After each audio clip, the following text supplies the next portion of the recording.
चल चल चल हाँ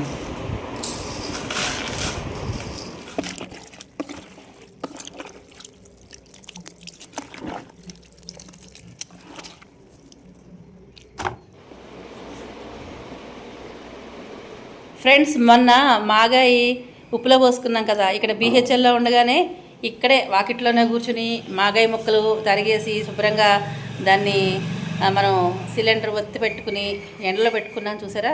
ఆ మాగాయి ముక్కలు ఉప్పు అది కలుపుకుని పిండుచుకున్నాం చూడండి. ఆ మాగాయిని ఇప్పుడు ఊట ముక్కలు కలుపుకోవాలి. చాలా రోజులు అయిపోయింది, మధ్యలోనూ కొన్ని కారణాల వల్ల కలపడానికి కుదరలేదు. ఎందుకంటే చిన్న చిన్న ఊరగాయలు ఉంటాయి కదా, శాంపుల్ పెట్టేసిన ఊరగాయలు ఉంటాయి కదా, అవన్నీ ఉంటాయి కాబట్టి అది ఒకేసారి కలుపుకోమన్నమాట.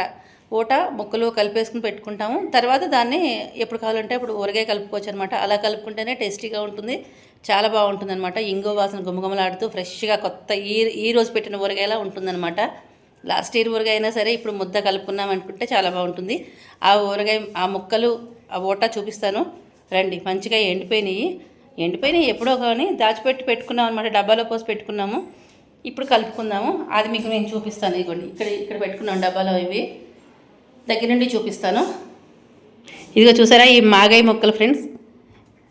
ఇదిగోండి ఇవి కూడా ఈ మాగాయి ముక్కలే అనమాట. మన అప్పుడు ఉప్పులో పోసుకున్న ముక్కలు, అదే పొలం నుంచి తీసుకొచ్చింది. ఒకే చెట్టు కాయలు అనమాట ఇవన్నీ కూడాను. మీరు రాలిపోయిన కాయలు కూడా పెట్టుకోవచ్చు. మాగాయికి చెట్టు కాయ కోసిందే అక్కర్లేదు, రాలిపోయిందనే పెట్టుకోవచ్చు. పుల్లగా ఉంటే చాలు.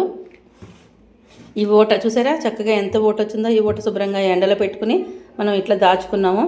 చూసారా కలరు ఇలాగే వస్తుంది. ఎండిన తర్వాత ఇలాగే కలర్ వస్తుంది అనమాట. దీనికి ఏవో బాగాలేదని మాత్రం అనుకోకలేదు. ఊరగాయ కలుపుకుంటే ఎక్సలెంట్ అద్భుతంగా ఉంటుందన్నమాట.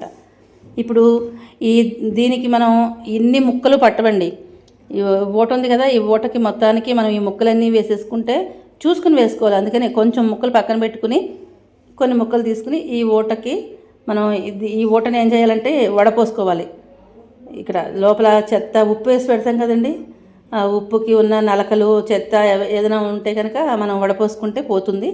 సో అలాగా మనం వడపోసేసుకుని ఇలా కలుపుకొని పెట్టుకుంటే ఊటలో నానతాయి అన్నమాట. ఈ ముక్కలు సరిపడా ముక్కలు వేసేసుకోవాలి. మిగిలిన ముక్కలు పప్పులోనో వాటిలోనో దేంట్లోనో యూజ్ చేసుకోవచ్చు. ఆమ్చూర్ పౌడర్లో కూడా చేసేసుకోవచ్చు. సో ఇది దీంట్లో పోసేసుకుని పెట్టుకుందాం మనం. ఈ ముద్దని ఇలా పెట్టుకుంటే ఎప్పుడు కావాలంటే అప్పుడు మనం ఊరగాయ కలుపుకోవచ్చు. ఓట ఇలాగే ఉంటుంది, మాది పచ్చగా ఉండదు. అదే చెప్పా ఓట. ఇదిగోండి ఓట అయితే ఇదే కలర్లో ఉంటుంది, చెప్పాను కదా మీకు.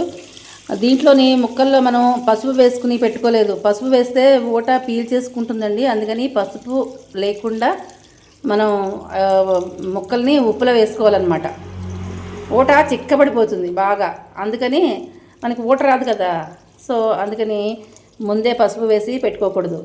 మనం ఊరగాయ కలిపేటప్పుడు కొంచెం పసుపు వేసుకుని కలుపుకోవచ్చు. చూసారా ఇదిగోండి ఇట్లాగా తేర్చుకుని పోసుకోవాలి. దీంట్లో మడ్డిలాగా వస్తుంది అనమాట అడుగున. అదంతా తీసేయాలి, ఇంక పనికి రాదు అది. ఇలా వడపోసుకోవాలన్నమాట. చూడండి ఇప్పుడు ఈ ముక్కల్లో మనకి సరిపోయేది. ఈ ముక్కలు నానేటప్పటికి సరిపోతుంది అనమాట. ఇంకా దీంట్లో ముక్కలు పట్టవు కదా, కొంచెం వేయచ్చా? ఇదిగోండి కొద్దిగా వేస్తుంది మా అక్క అయితే. చాలా సరిపోతుందని చెప్తుంది. ఇంకా అంతే. ఇది కొంచెం సేపు నానిపోతే అలా పీల్చుకుంటుంది అనమాట. 1 గంట 2 గంటలు అయిపోతే మొత్తం ఈ ఊటంతా దీన్ని ముక్కని పీల్చుకుని ముద్దగా వస్తుంది. ఒక 2-3 రోజులు అయితే మరీ బాగా ముద్దగా అయిపోతుంది అనమాట. అలా పెట్టుకుని ఎప్పుడు కావాలంటే అప్పుడు మనం ఊరగాయ కలిపేసుకోవచ్చు అనమాట. ఈ ముక్కలు దాచేసుకోవడమే. పప్పులో వేసుకోవచ్చు, ఆమ్చూరు చేసుకోవచ్చు, చెప్పాను కదా. మీకు లేదు అంటే కనుక దీనికి ఇంకొక టిప్ కూడా చెప్తానండి. దీనికి ఊట లేకపోయినా కూడా చక్కగా వేడి నీళ్లు పెట్టేసుకుని ఆ వేడి నీళ్ళల్లో కొంచెం చల్లగా అయిన తర్వాత అవి ముక్కలు వేసేసుకుని మీరు చల్లగా అయిన తర్వాత ఊరగాయ కలిపేసుకోండి. సూపర్గా ఉంటుంది. అది పుల్లటి ముక్కలైతే అలా బాగుంటుందన్నమాట. అలా చేసుకోవచ్చండి. ఇదండి విషయం. మాగాయ చేసుకోవడానికి ఇంత ప్రాసెస్ ఉంటుందన్నమాట. ఉంటాను, బాయ్.